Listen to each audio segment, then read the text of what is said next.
I will just say one thing about beauty. Often we want art to be beautiful because we associate beauty with God, and we're drawn to beautiful things. And so if we want to draw people to God, we make something beautiful, which answers one of the reasons why we portray Jesus the way we portray him. It's possible that Jesus isn't as beautiful as we make him, but sometimes artists make him beautiful out of reverence. I love, by the way, that Jesus sometimes is depicted as black, or that sometimes that Jesus is depicted as Asian, because sometimes we need to make Jesus beautiful in our culture to connect with our people and our way of seeing beauty when we try to get too historically accurate with things. Number one, for those who lean more towards the history camp, 3 suggestions. Strive to be more visually literate so that you don't see everything literally. Number 2, understand and appreciate the language and goals of art, and that they're different than that of history, and that art often serves different purposes and audience that history can't, and be grateful that it does. And third, let me give you a little homework.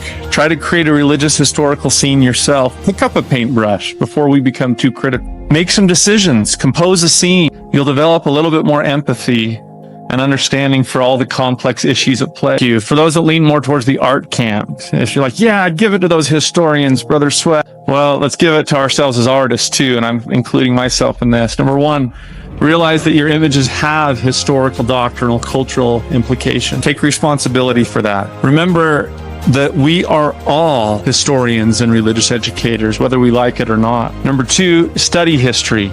Do deep research. Then you can more informally decide what you will and won't depict and why, instead of just perpetuating things that have been done in the past. And third, if historical accuracy interferes with your artistic aims, then create work that's more abstraction and allegory, whimsical and expressive in nature.